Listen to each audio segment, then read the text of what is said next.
Hey guys, it's Tim coming at you with another episode of The Spotlight, the show where I pose an interesting question or just a general interesting idea and then have you guys take it from there in the comments.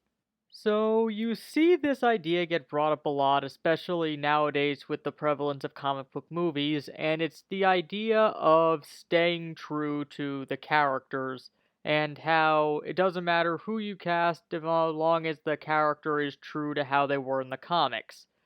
But what about if the opposite happens? The multiple times throughout different adaptations and even different interpretations of the characters, where the character is fundamentally different than they were in their original comic book form. And this has nothing to do with who's casted in the role, it has entirely to do with the writing and the character being different in form almost entirely than they were in their initial incarnation and whether or not this is actually a bad thing. Let's look at some notable examples of this that ended up working in the long run. For example, on Teen Titans, while a lot of the characters were different, probably the one who was the most different from her comic book counterpart was Starfire. While there were parts of her that were similar to her comic book counterpart, the fundamental basis of her character was fairly different than it was in the comics, making her a sort of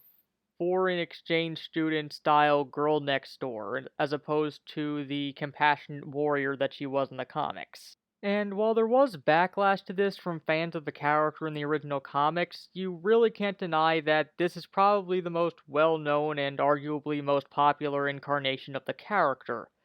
largely due to the popularity of the show with a wider audience than just the comic book reading community, who didn't really know that much about the character beforehand and therefore didn't have anything to compare it to.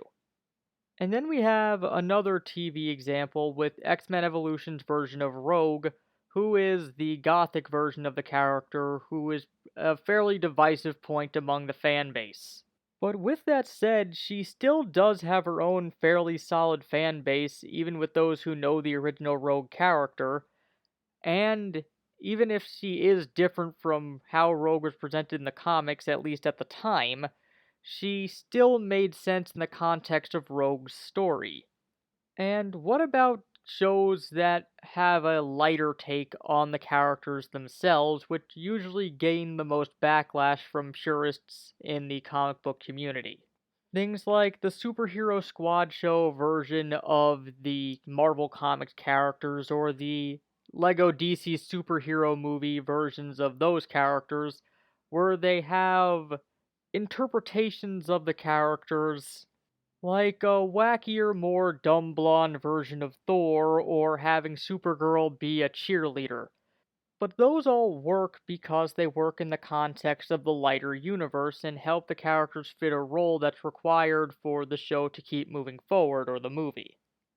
And probably the most popular example of this would come from the Guardians of the Galaxy movie, where a lot of the backstory and the characters themselves were altered to fit the story, but it was still generally successful and well received.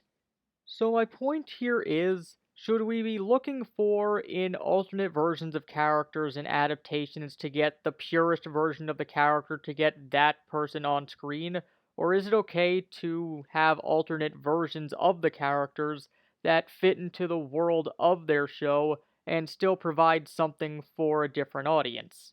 Well, let me know in the comments, and until next time, this has been Tim with the Spotlight, signing out.